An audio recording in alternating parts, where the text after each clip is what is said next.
नमस्कार। History hub में आप सभी का हार्दिक स्वागत है। तो जैसा कि आप लोगों को मालूम है, जो टॉपिक चल रहा है वो है भारत में क्रांतिकारी आंदोलन, और आज उसका थर्ड पार्ट हम लोग यहाँ पर डिस्कस करेंगे। क्योंकि ये आंदोलन जो ये है टॉपिक है, ये बड़ा है और इसलिए थोड़ा सा उलझा हुआ भी है कि काफ़ी सारी घटनाएं एक दूसरे के पैरेलल हो रही हैं। तो इस जटिलता को थोड़ा सा सरल करने के उद्देश्य से ही हम ये पार्ट्स में लेकर के आए हैं, ताकि अच्छे से आपको कॉन्सेप्ट क्लियर हो जाए और कोई भी प्रश्न कहीं से भी आए तो आप आसानी से कर सकें। और साथ ही साथ अगर आप लोगों को हमारा सेशन अच्छा लगता है, हमारे जो भी वीडियोस पड़े हुए हैं, अगर आपको अच्छे लगते हैं तो थोड़ा सा सपोर्ट आप अपनी तरफ से कर दीजिए। चैनल को सब्सक्राइब कर लीजिए और बेल आइकन को प्रेस कर दीजिए, ताकि जो भी वीडियो चैनल पे पड़े वो आपको मिल जाए। और ये आप विश्वास रखिए कि ये जितने भी यहाँ पे वीडियोस हैं, जो भी कंटेंट है, आपको इससे अपनी परीक्षा में निश्चित तौर पे सफलता मिलेगी। तो चैनल को सब्सक्राइब करके थोड़ा सा सपोर्ट करें और जो भी कंटेंट है उसको अच्छे से समझें और अपनी सफलता सुनिश्चित करें। तो शुरू करते हैं आज का सेशन और देखते हैं सेशन संबंधित प्रश्नों को। पहला प्रश्न है, ये आज का पहला प्रश्न है और सेशन का जो ये टॉपिक है उसका ये 31वां प्रश्न है, 31 क्वेश्चन नंबर। तो पहला प्रश्न ये है, भारतीय स्वतंत्रता के लिए फांसी पाने वाले प्रथम रिकॉर्डेड मुस्लिम का नाम बताएं। आपको यहाँ पर उस व्यक्ति का नाम बताना है, उस मुस्लिम व्यक्ति का नाम बताना है जिससे जो पहला रिकॉर्डेड है स्वतंत्रता के लिए फांसी पाने वाला। मोहम्मद अली है, शौकत अली है, अशफाक उल्लाह खान है, अजीजुद्दीन है। तो जो स्वतंत्रता प्राप्त करने के लिए जो फर्स्ट रिकॉर्डेड मुस्लिम हैं जिनको की फांसी की सज़ा दी गई थी वो है अशफाक उल्लाह खान। और अशफाक उल्लाह खान को किस केस में फांसी की सज़ा दी गई थी? तो ये काकोरी ट्रेन डकैती जो हुई थी उसमें ये संलिप्त थे और उसी में इनको फांसी दी गई थी। और इनको कहाँ पे फांसी दी गई थी? तो फैजाबाद में दी गई थी। साथ ही साथ आपको ये भी ध्यान रखना है कि कभी आपसे प्रश्न पूछ लिया जाए कि अशफाक उल्लाह खान का जन्म कहाँ हुआ था, तो इनका जन्म हुआ था शाहजहाँपुर में। और किस वर्ष हुआ था?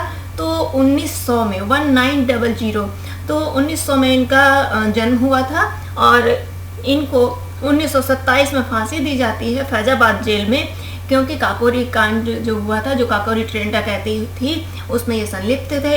तो जिस समय इनको फांसी दी गई उस समय इनकी आयु थी 27 वर्ष। क्योंकि एक प्रश्न ये भी पूछा जा चुका है कि फांसी के समय अशफाक उल्लाह खान की उम्र क्या थी? तो 27 वर्ष थी। बहुत आसानी से याद हो सकता है। 1900 में इनका जन्म हुआ था, 1927 में फांसी दी गई थी। काकोरी ट्रेन डकैती कब हुई थी? 1925 में। तो इतने सारे संदर्भ हैं अशफाक उल्लाह खान के बारे में। तो यहाँ पे पहली चीज़ ये है कि प्रथम रिकॉर्डेड मुस्लिम यही हैं, अशफाक उल्लाह खान। तो इनको ही फांसी दी गई थी और काकोरी कांड से संलिप्त, काकोरी कांड के साथ ये संबंधित थे। और इनके साथ राम प्रसाद बिस्मिल थे, रोशन सिंह लाहिड़ी थे और अशफाक उल्लाह खान थे, राम प्रसाद बिस्मिल थे। तो ये सभी लोग इससे संबंधित थे जिनको फांसी हुई थी। तो इस प्रश्न का सही जवाब है सी। नेक्स्ट देखते हैं।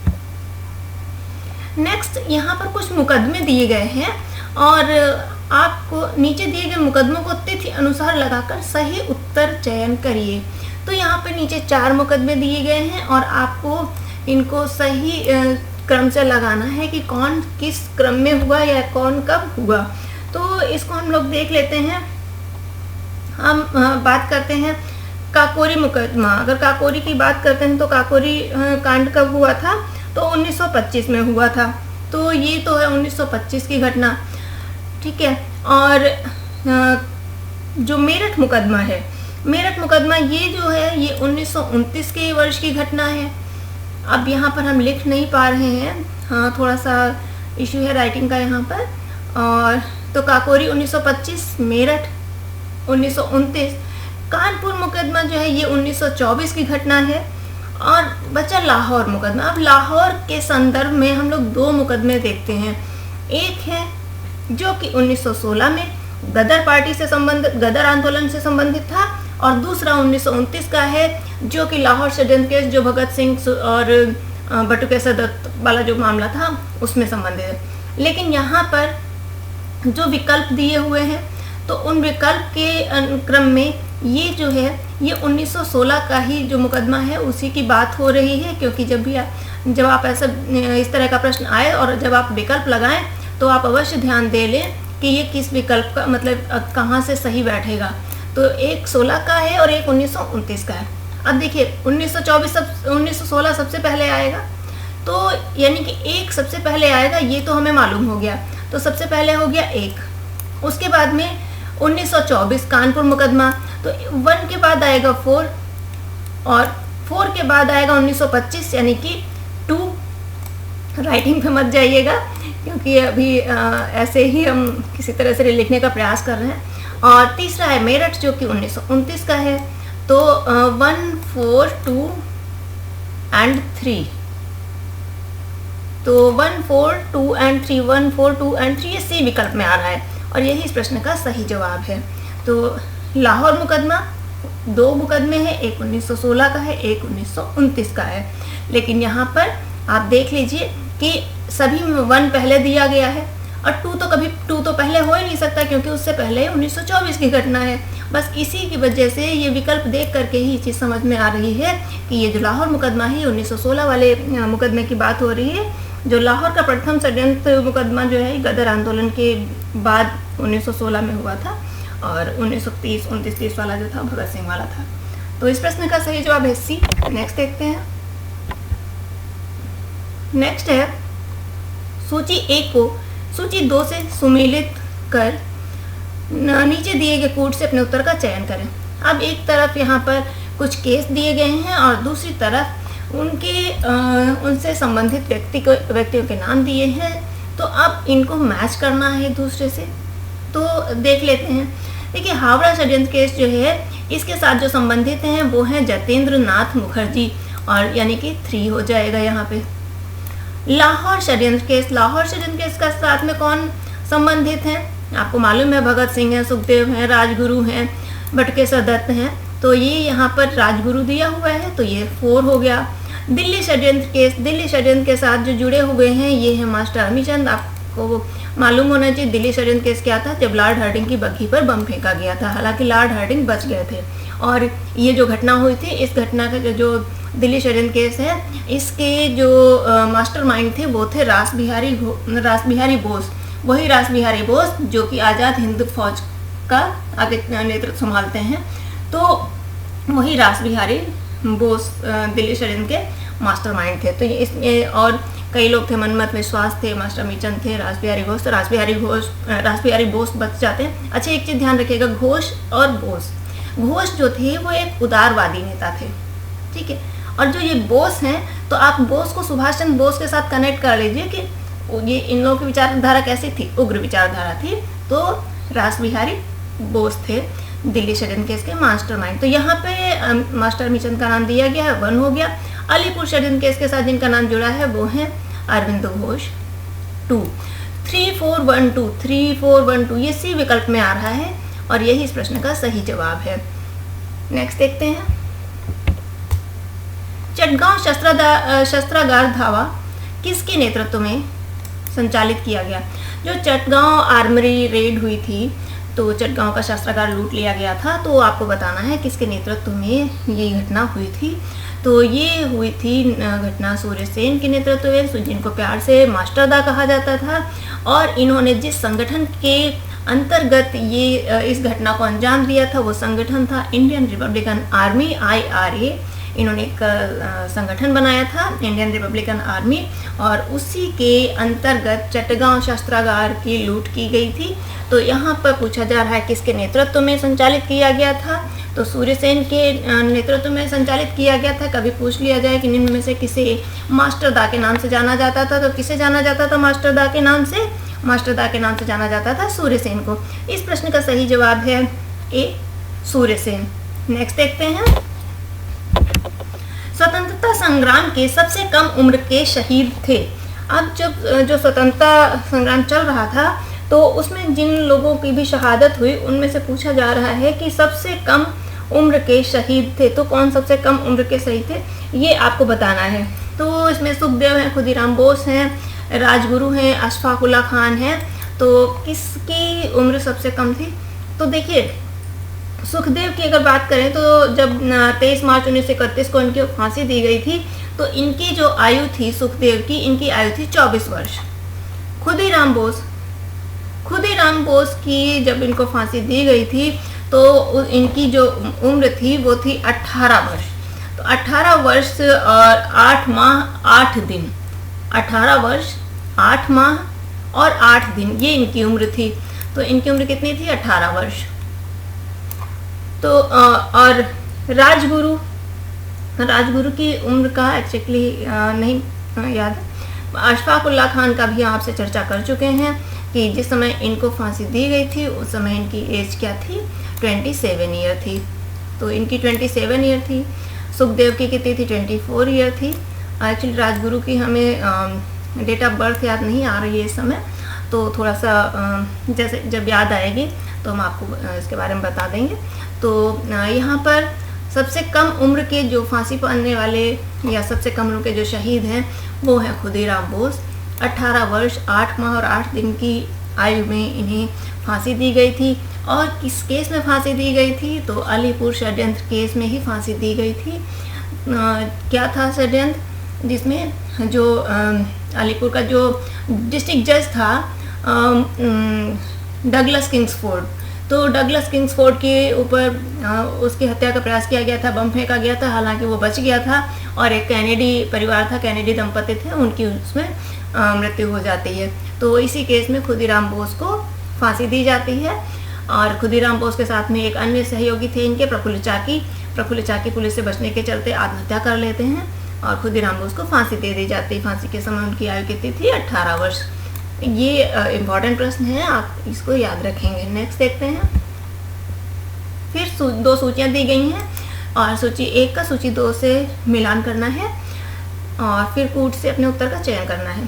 तो यहाँ पर एक तरफ कुछ संस्थाएं दी गई हैं, दूसरी तरफ उनसे संबंधित व्यक्तियों के नाम दिए हैं, तो आपको मैच करना है। देखिए अभिनव भारत इसकी स्थापना 1904 में हुई थी। कहाँ हुई थी? नासिक में। और किसके द्वारा हुई थी? वीडी सावरकर के द्वारा। तो इसके साथ में क्या सही हो जाएगा? क्या मैच होगा? 4। अनुशीलन समिति जो है इसकी जो इससे जो संबंधित थे ये थे अरविंद घोष और ये हो जाएगा 1। और अनुशीलन समिति के तत्वाधान में ही अलीपुर षड्यंत्र केस है। जो अलीपुर षड्यंत्र केस के जो भी लोग थे जो संबंधित थे वो सब अनुशीलन समिति के ही सदस्य थे। गदर पार्टी के साथ कौन संबंधित है? लाला हरदयाल संबंधित है, तो सी के साथ हो जाएगा 2। स्वराज पार्टी 1923 में गठित होती है और किसके द्वारा गठित की जाती है? CR दास और मोतीलाल नेहरू के द्वारा। तो 4 1 2 3 4 1 2 3 ये डी विकल्प में आ रहा है और यही इस प्रश्न का सही जवाब है। ये नंबर्स लिख करके मैच इसलिए करते हैं ताकि आसानी से आप विकल्प को कर सकें। जतिन दास किस आरोप में बंदी बनाए गए थे? तो जो जतिन दास हैं, तो जतिन दास वही जतिन दास हैं जिनकी जेल में भूख हड़ताल से मृत्यु हो गई थी। तो ये किस आरोप में बंदी बनाए गए थे? तो ये बंदी बनाए गए थे लाहौर षड्यंत्र केस में। और ये जो राजनीतिक बंदी अपने आप को ये सभी लोग समझते थे और उनके साथ में जिस तरह का व्यवहार हो रहा था जेल में, तो उसके विरोध में इन्होंने आमरण अनशन किया था या भूख हड़ताल पे लोग बैठे थे और उसी में इनकी मृत्यु हो गई थी। तो ये किस आरोप में बंदी बनाए गए थे? लाहौर षड्यंत्र, बी इस प्रश्न का सही जवाब है। नेक्स्ट देखते हैं। किस स्वतंत्रता सेनानी की मृत्यु जेल में भूख हड़ताल के कारण हो गई थी? तो अभी आप लोगों से चर्चा की है, किसकी हो गई थी? जतिन दास की। किस केस में ये संबंधित थे? तो ये लाहौर षड्यंत्र केस से संबंधित थे। नेक्स्ट देखते हैं। फिर से सूचियों का मिलान करना है। निम्न क्रांतिकारियों के जीवन के अंत के प्रकार के आधार पर सूची 1 को सूची 2 से सुमेलित कीजिए। किस तरह से इन क्रांतिकारियों की जीवन लीला समाप्त हुई ये इसमें हमें देखना है। तो देखिए जतिन दास अभी आपसे चर्चा की किस तरह से भूख हड़ताल से इनकी मृत्यु हो जाती है, तो 1 के ए के साथ 2 हो जाएगा। चंद्रशेखर आज़ाद की मृत्यु कैसे होती है? एक एनकाउंटर में, यानी कि जो मुठभेड़ के दौरान हो जाती है। भगत सिंह को फांसी दी जाती है, तो सी के साथ हो जाएगा 4, फांसी दी गई थी। कल्पना दत्त को आजीवन कारावास दिया गया था, तो डी के साथ हो जाएगा 1। अब मैच कर लेते हैं। तो ए के साथ 2, ए के साथ 2 यहाँ पे भी है और यहाँ पे भी है। B के साथ में 3 यहाँ भी है और यहाँ भी है। C के साथ 4, C के साथ 4 यहाँ पे है, D के साथ 1, तो B इस प्रश्न का सही जवाब है। तो इस प्रश्न का सही जवाब है B। नेक्स्ट देखते हैं, काकोरी केस के अभियुक्तों के बचाव हेतु किसकी अध्यक्षता में काकोरी बचाव समिति गठित की गई थी? काकोरी ट्रेन डकैती जो हुई थी तो उसमें अभियुक्तों के बचाव के लिए एक समिति बनाई गई थी और आपसे ये पूछा जा रहा है कि किसकी अध्यक्षता में ये समिति बनाई गई थी। तो ये जो समिति बनाई गई थी, ये समिति बनाई गई थी गोविंद बल्लभ पंत की अध्यक्षता में। तो इस प्रश्न का सही जवाब है बी, गोविंद बल्लभ पंत। और चंद्रभानुगुप्त जो है, चंद्रभानुगुप्त थे अभियुक्तों की तरफ से वकील। आपसे पूछा जाता है सरकारी वकील कौन थे, तो सरकारी वकील थे जगत नारायण मुल्ला, और अभियुक्तों की तरफ से वकील कौन थे, तो चंद्रभानुगुप्त थे। और साथ ही साथ काकोरी बचाव समिति के अध्यक्ष कौन थे, गोविंद बल्लभ पंत। तो यहाँ पर 3 प्रश्नों पर आपसे इसके साथ ही साथ चर्चा कर ली गई है। इस प्रश्न का सही जवाब है बी। नेक्स्ट देखते हैं, निष्क्रिय विरोध सिद्धांत के प्रतिपादक हैं। निष्क्रिय विरोध, इस सिद्धांत के प्रतिपादक कौन है, तो इस सिद्धांत के प्रतिपादक हैं अरविंद घोष। ये इस प्रश्न का सही जवाब है अरविंद घोष। नेक्स्ट देखते हैं, सुभाष चंद्र बोस ने में हो गया है, ने इसको पढ़िएगा। सुभाष चंद्र बोस ने फॉरवर्ड ब्लॉक का गठन किया। दूसरा, Bhagat Singh Hindustan Socialist Republican Association के संस्थापकों में से एक थे। अब यहाँ पे आपको सही कथन का चयन करना है, केवल एक सही है, केवल 2 सही है, दोनों सही है या फिर दोनों गलत हैं। तो क्या इस प्रश्न का सही जवाब है, आपको ये बताना है। तो सुभाष चंद्र बोस ने फॉरवर्ड ब्लॉक का गठन किया था, बिल्कुल सही है। कब किया गया था, 1939 में, जबकि कांग्रेस का त्रिपुरी अधिवेशन हुआ था और उसमें ये जीत जाते हैं और उसके बाद कुछ कांग्रेस वर्किंग कमेटी के साथ डिस्प्यूट हो जाता है, ये कांग्रेस छोड़ देते हैं और फॉरवर्ड ब्लॉक का गठन करते हैं। कब, 1939 में। फिर Bhagat Singh Hindustan Socialist Republican Association के संस्थापकों में से एक थे। बिल्कुल, जो हिंदुस्तान सोशलिस्ट रिपब्लिकन एसोसिएशन थी, इसकी स्थापना हुई थी 1928 में। कहाँ हुई थी, फिरोज शाह कोटला मैदान दिल्ली में हुई थी। किसके द्वारा हुई थी, चंद्रशेखर आज़ाद के द्वारा, और इसके संस्थापक सदस्यों में से भगत सिंह भी एक थे। तो यहाँ पर दोनों कथन सही है, इसलिए इस प्रश्न का सही जवाब हो जाएगा सी, दोनों सही हैं। नेक्स्ट देखते हैं, निम्न में से किस महिला क्रांतिकारी ने दीक्षांत समारोह में अपनी उपाधि ग्रहण करते समय अंग्रेज गवर्नर पर गोली चलाई? तो एक ऐसी भी महिला क्रांतिकारी हुई जो कि दीक्षांत समारोह में उन्होंने अंग्रेज गवर्नर पर गोली चलाई। तो कौन थी वो? और जो अंग्रेज गवर्नर था वही यूनिवर्सिटी का, विश्वविद्यालय का कुलाधिपति था। तो किसने चलाई? शांति घोष हैं, बीना दास हैं, सुनीति चौधरी हैं, कल्पना दत्ता हैं। तो ये जो गोली चलाने वाली हैं क्रांतिकारी महिला, वो है बीना दास। इस प्रश्न का सही जवाब है बी, बीना दास के द्वारा ही कुलाधिपति पर गोली चलाई गई थी। नेक्स्ट देखते हैं, किसने कहा था आलोचना और स्वतंत्र चिंतन एक क्रांतिकारी की 2 विशेषताएं हैं? यहाँ पर एक कथन दिया गया है, आलोचना और स्वतंत्र चिंतन एक क्रांतिकारी की 2 विशेषताएं हैं। चारों ही नाम जो दिए गए हैं, चारों ही क्रांतिकारियों के नाम दिए गए हैं। इस प्रश्न का सही जवाब है ए, भगत सिंह।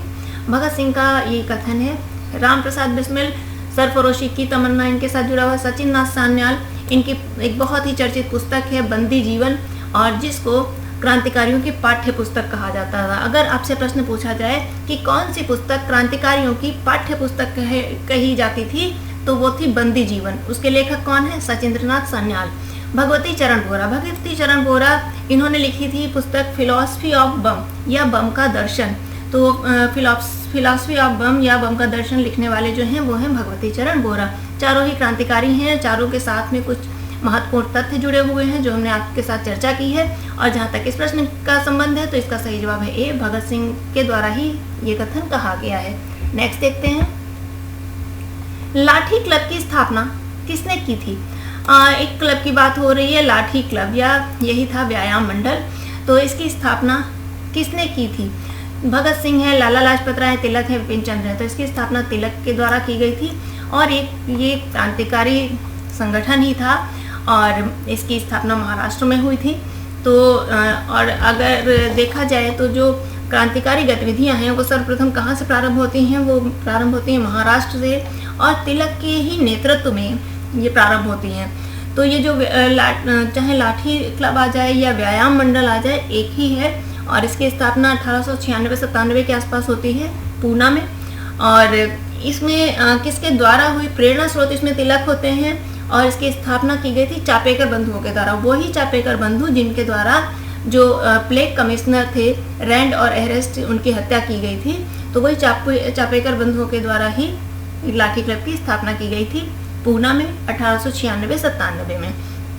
तो इस प्रश्न का सही जवाब है सी, तिलक। नेक्स्ट देखते हैं, क्रांतिकारी आंदोलन की शुरुआत किस राज्य से हुई? तो किस राज्य से हुई? अभी आपसे चर्चा की, क्रांतिकारी आंदोलन की शुरुआत किस राज्य से हुई? तो ये हुई थी महाराष्ट्र से। आपको ध्यान रखना है, यहाँ पे आप बंगाल बिल्कुल भी मत करिएगा टिक। महाराष्ट्र से ही क्रांतिकारी आंदोलन शुरुआत हुई है। और ऐसा कौन कह रहा है?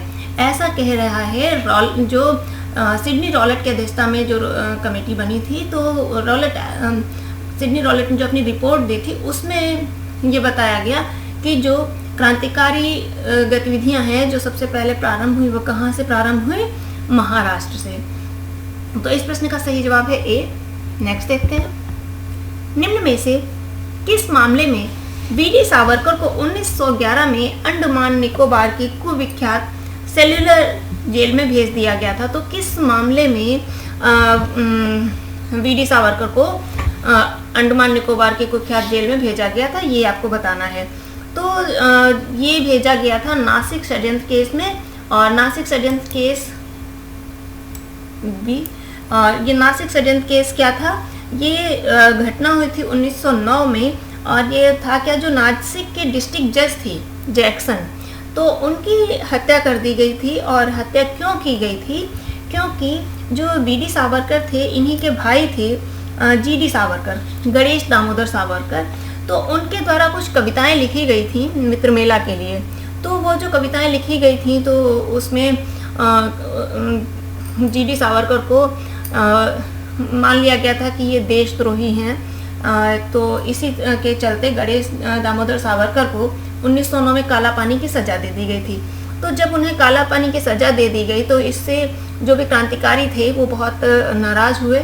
और इसी क्रम में जैक्सन की, जो जिसने फांसी की सज़ा सुनाई थी, उसी डिस्ट्रिक्ट जज की हत्या कर दी गई।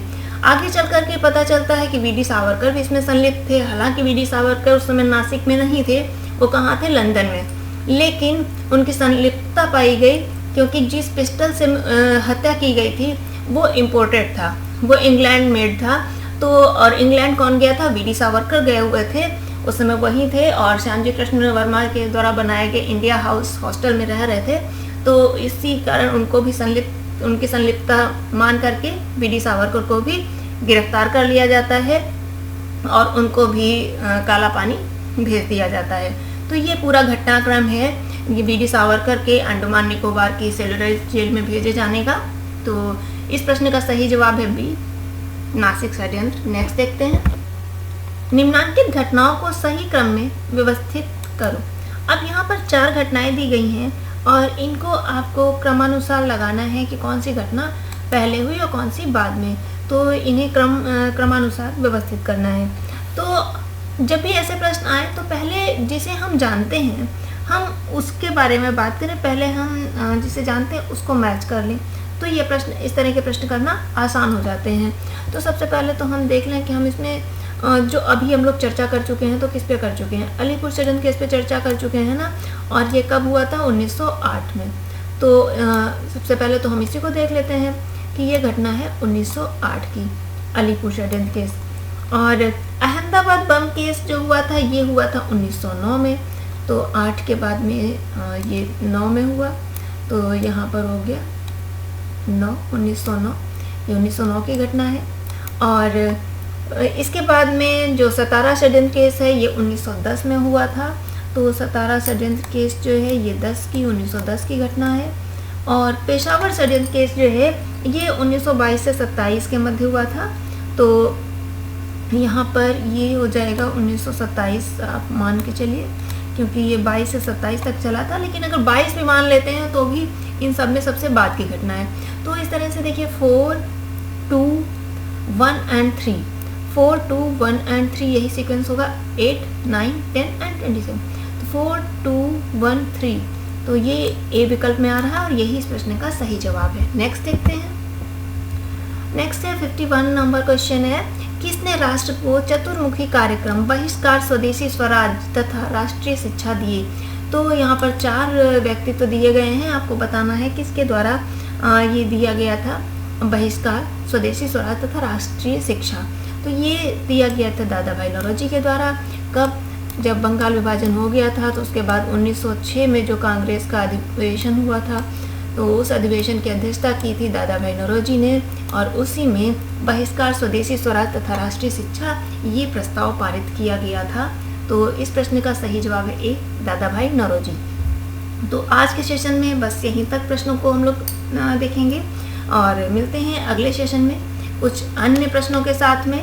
और उसके बाद हम लोग एक टॉपिक और अभी एक पार्ट और लेंगे भारत में क्रांतिकारी आंदोलन का। उसके बाद हम लोग भारत के बाहर जो भी क्रांतिकारी गतिविधियाँ हुई उन पर चर्चा करेंगे। तो जो भी प्रश्न हैं उन प्रश्नों को बहुत अच्छे से पढ़िएगा, जितनी व्याख्या की गई है अच्छे से सुन करके अपने नोट्स बना लीजिएगा, जो भी फैक्ट आपको लगते हैं इम्पॉर्टेंट है, और अपनी तैयारी को एक अपनी जो सफलता है उसको बिल्कुल सुनिश्चित कर लीजिए कि इस बार सफलता मिलनी ही मिलनी है। तो मिलते हैं अगले सेशन में, तब तक के लिए आप सभी को बहुत बहुत धन्यवाद।